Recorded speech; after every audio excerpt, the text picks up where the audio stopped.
بسم اللہ الرحمن الرحیم۔ السلام علیکم، میں ارسلان نعیم۔ آج ہم لوگ بات کریں گے کاشف عباسی کے پروگرام میں فیصل واڈا آئے اور اس سے کنٹروورسی کریٹ ہوئی۔ اس پروگرام کے دو حصے ہیں جس پر میں الگ الگ کمنٹ کروں گا۔ سب سے پہلے تو یہ کہ کاشف عباسی نے پروگرام کے آغاز میں نواز شریف کی ایک تصویر دکھائی کسی ریسٹورنٹ میں کھانا کھاتے ہوئے، اور دوسرا حصہ یہ ہے جس میں کاشف عباسی فیصل واڈا ایک بوٹ ٹیبل پر رکھتے ہیں۔ پہلے حصے پر ہم لوگ بات کرتے ہیں۔ کاشف عباسی نے تصویر دکھائی اور فیصل واڈا نے نہایت ہی برے الفاظ میں، جس کو دہرانے کی ضرورت نہیں، وہ یہ کہتے ہیں کہ مجھے تو پہلے ہی پتا تھا کہ یہ شخص بالکل تندرست ہے اور اس کو باہر جانے دیا گیا۔ تو سوال یہ اٹھتا ہے کہ اگر فیصل واڈا کو یہ بات پتا تھی تو پھر عمران خان کو کیوں نہیں پتا تھی، اور ان کی پوری جماعت کو یہ بات کیوں نہیں پتا تھی؟ اگر اس پورے سینیریو میں فیصل واڈا کی بات کو ٹھیک مان لیا جائے تو اس کیس میں نااہل کون ہے؟ سب سے پہلے تو پھر میرے خیال میں نااہل پی ٹی آئی کے وہ منسٹرز ہیں جن کی سپرویژن میں یہ سارا پروسیس ہوا ہے، اور وہ اتنے نااہل تھے کہ ڈاکٹرز نے ان کو آسانی سے دھوکہ دے دیا اور صحیح رپورٹس نہیں دی۔ اگر یہ مان لیا جائے کہ نہیں، وہ منسٹرز نااہل نہیں تھے اور انہیں ٹھیک رپورٹ ملی، تو اس کا مطلب ہے کہ عمران خان نااہل تھے، کیونکہ منسٹرز نے بہت آسانی سے عمران خان کو دھوکہ دے دیا۔ اگر ہم یہ مانیں کہ نہیں، عمران خان بھی اہل تھے اور عمران خان کو ٹھیک رپورٹ مل گئی جس کے مطابق نواز شریف تندرست تھے، تو پھر عمران خان نے این آر او دیا۔ اور اگر ہم یہ بات مان لیں کہ نہیں، عمران خان کو ٹھیک رپورٹ بھی ملی، عمران خان اہل بھی ہیں اور عمران خان نے این آر او بھی نہیں دیا،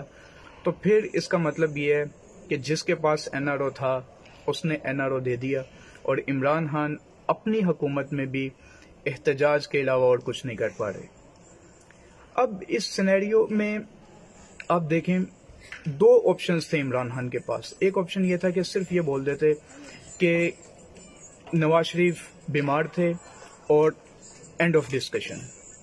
دوسرا آپشن یہ تھا کہ عمران خان نواز شریف کی صحت پر کویشچن اٹھاتے اور اس کے ساتھ ساتھ کویشچن اٹھتا ہے عمران خان کے منسٹرز پر،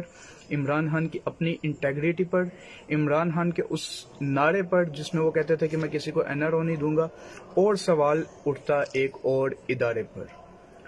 تو عمران خان نے یہ دوسرا راستہ کیوں چوز کیا، جس میں بہت سے لوگوں پر سوال اٹھتا ہے؟ کیا عمران خان بیوقوف ہیں؟ نہیں۔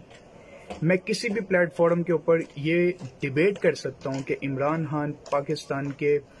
عقل مند اور چلاک ترین سیاستدانوں میں سے ایک ہیں۔ پھر یہ راستہ کیوں اختیار کیا گیا؟ اس کی وجہ یہ تھی کہ عمران خان اور پی ٹی آئی گورنمنٹ کی اس وقت اسٹریٹجی یہ ہے کہ اصل ایشوز سے توجہ ہٹائی جائے اور اس قسم کے سکینڈلز کریٹ کیے جائیں جس سے توجہ ان چیزوں پر زیادہ لگ جائے۔ اس کی ایک ایگزامپل سمپل سی یہ ہے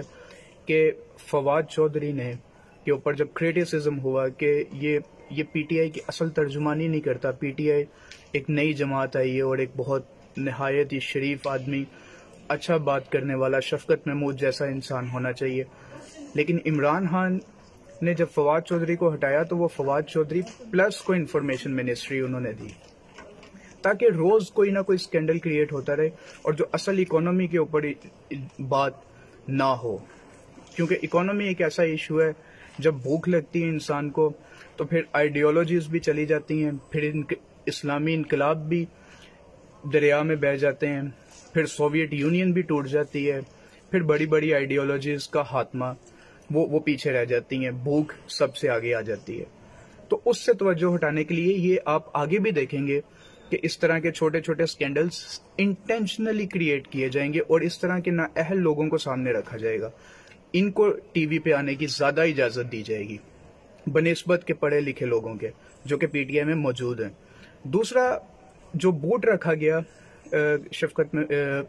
فیصل واڈا کی طرف سے، وہ ایک ایسا واقعہ تھا جس میں میرے خیال میں پاکستان میں تمام اداروں کے لوگوں کو اور جو مقتدر ادارے ہیں ان کو یہ بات ضرور ایک اسکول کی ایک کہاوت یاد آئی ہوگی کہ عقل مند دشمن بہتر ہے بیوقوف دوست سے، اور یہ بیوقوف دوست ہی تھا جو کہ پتہ نہیں کس انٹینشن میں گیا، مگر اپنے ہی دوست کو اس نے اس کے اوپر ایک کویسچن مارک اٹھا دیا۔ یہاں پر میں آج کی بات ختم کرتا ہوں، شکریہ۔